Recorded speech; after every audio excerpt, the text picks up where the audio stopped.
দেখাই আছোঁ আপোনালোকে কৈ যাম গম পাই গৈ থাকিব আমি ইয়াৰ বস্তুখিনি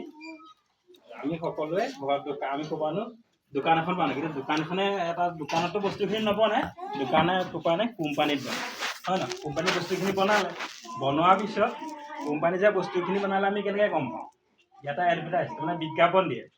সেই এডভাৰটাইজৰ জৰিয়তে আমি গম পাওঁ আজি ধৰক মোবাইলত বা টিভিত গম পালোঁ যে আমুক নতুন বস্তু এটা ওলাইছে আমি আনিম বা আনো হয় নহয় সেই অনাৰ পিছত তেনেকৈ আমি মোবাইলৰ এডভাৰটাইজটো যদি গম পাওঁ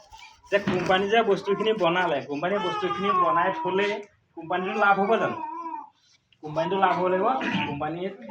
এজন CNF এজেণ্ট আছে এইজন হ'ল এজন কোটিপতি মালিক এইজনে কোম্পানীত পইচাখিনি শ্বেয়াৰ কৰিছে গোটেই পইচাটো মানে কোম্পানীত লগাই থৈছে লগোৱাৰ পিছত বস্তুখিনি পহিলাতে এইজনে আনিব এইজনৰ মানে বেলেগে আনিব এডভাৰটাইজটো দিব কিন্তু এডভাৰটাইজটো কোনে কোনে দিয়ে বাৰু ডাঙৰ ডাঙৰ চেলিব্ৰিটি হয় নহয় অমিতাভ বচ্চন শ্বাহৰুখ খান তেওঁলোকৰ চেলিব্ৰিটি হয় নহয় তেওঁলোকেহে এডভাৰটাইজটো দিয়ে এডভাৰটাইজটো CNF এজনে বস্তুখিনি আনিব CNF এজনে যে ব্যৱসায় হ'ব লাগিব দিব ডিষ্ট্ৰিবিউটৰ দিব তাৰমানে ডিষ্ট্ৰিক্টে বস্তুখিনি ভাগ কৰি দিব গোলাঘাট যোৰহাট নগাঁও এনেকৈ বস্তুখিনি ভাগ কৰি দিব সেই ভাগ কৰাৰ পিছত বস্তুখিনি সেইজনতো ব্যৱসায় হ'ব লাগিব নালাগিব সেইজনে আমি কি কৰি দিব হ'লচেলাৰক দিব হ'লচেলাৰ ডিষ্ট্ৰিবিউটৰে হ'লচেলাৰক দিব দোকান পিছতহে আছে তাৰপিছত আহিব দোকান যেনেকৈ আমাৰ খুচুৰা দোকানবোৰ সেই দোকানলৈ আহিব দোকানৰ পিছত গ্ৰাহক আমি হ'লোঁ কাষ্টমাৰৰ ফুল মিনিংটো কি বাৰু আমি যে কাষ্টমাৰ এজন কাষ্টমাৰে নহয় জানো আমি তাৰ ফুল মিনিং হয় কষ্ট কৰি মৰা হয় নহয় আমি যে বজাৰ কৰিছোঁ সেই বজাৰটো আমি দোকানখনৰ পৰাই বস্তুখিনি আনিছোঁ সেই দোকানখন আমি কাম কম্পন কৰি পইচাকেইটা গোটাইছোঁ পইচাখিনি ক'ত দিছোঁ বাৰু দোকানখনত আজি ধনী কাক কৰি আছোঁ দোকানী হৈছে মাৰোৱাৰী ধনী হৈছে হয় নহয় এই বজাৰখন যে আপোনালোকে কৰি আছে এই বজাৰখনৰ আপোনালোকৰ কিমান খৰচ হয় মাহেকত হিচাপ নাই আমি ধৰি ল'লোঁ 5,000 টকা হয় নহয় আমি মাহেকত 5,000 টকা 5,000 টকা বজাৰ কৰিলোঁ আমি ধৰি ল'লোঁ এই 5,000 টকা যে বজাৰ কৰিলোঁ এই কোম্পানীত কিমান 5,000 টকা আছিল জানো কোম্পানীত তাৰ দাম আছিলে 2,500 টকা গম পালেনে এই 2,500 টকাটো আজি আমাৰ এমাহ যোৱা নাই আমি বছৰ টকা আজু ককাই দিনৰ পৰাতো গৈয়ে আছে আমি বাৰু ধনী হ'ম নে দুখীয়া হ'ম আমাৰ পইচা জোৰে যাব আমি ইনকম ধেৰ কৰোঁ মানুহে ইনকম কৰা দুটা ৰাস্তা আছে এটা হ'ল এক্টিভ ইনকম আৰু এটা হ'ল পেছিভ ইনকম আমি মানুহে জীয়াই থাকিবৰ কাৰণে ইনকম চবেই কৰি আছোঁ এতিয়া আমাৰতো পইচাটো লাগে ইনকমটো নকৰাকৈ কোনো মানুহে নাথাকে সদায় ইনকম কৰিয়ে আছে কিন্তু আমাৰ এই কোম্পানীটোত আমাৰ 2,500 টকা বস্তুখিনি আমি 5,000 টকাত কিনি আনি খাই আছোঁ নহয় লাভ কাৰ হৈছে মাৰোৱাৰী আমাৰ লাভ একো নাই আমি 5জন ব্যক্তিয়ে এটা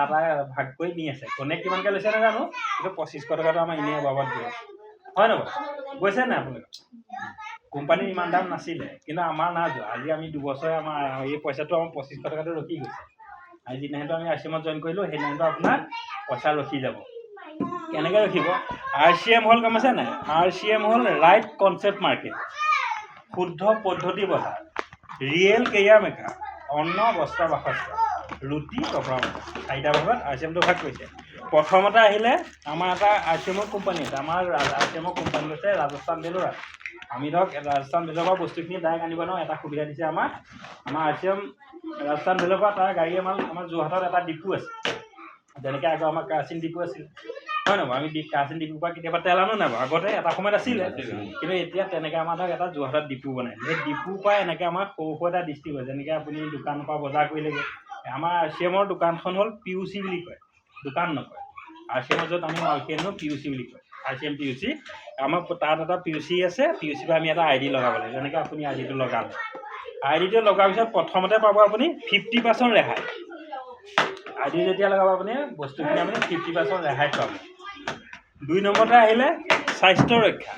ইয়াৰ যদি প্ৰডাক্টবোৰ খাই থাকে আপোনাৰ দিনক দিনে স্বাস্থ্যটো ভালে আহিব তাৰপিছত আহিলে আপোনাৰ ডিছকাউণ্ট ইয়াত আপোনাৰ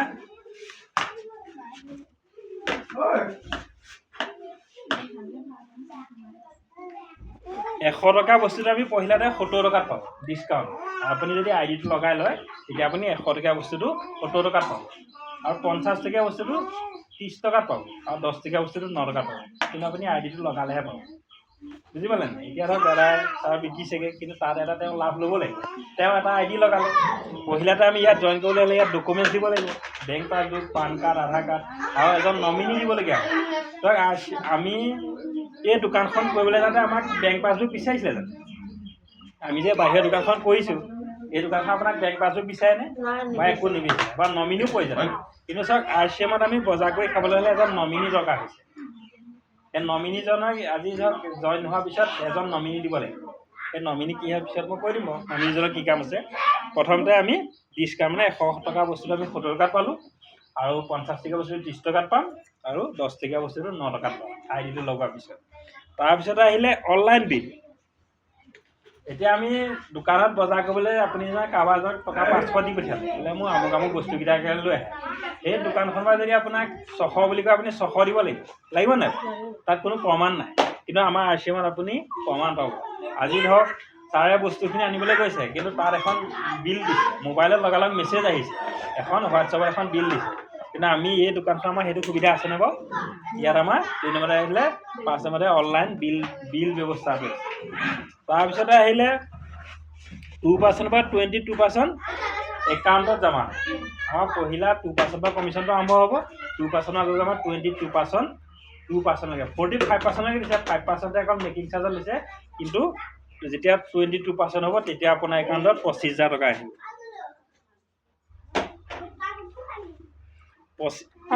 এইখিনিলৈকে আপুনি RCM এইখিনিলৈকে আপুনি অকণমান ধৈৰ্য ধৰি সোমাই ভিতৰলৈ এইখিনিলৈকে আপুনি অকণমান RCMটো 22% হোৱালৈকে আপুনি ধৈৰ্য ধৰি কাম কৰিব আমি যিকোনো কাম এটা ধৰক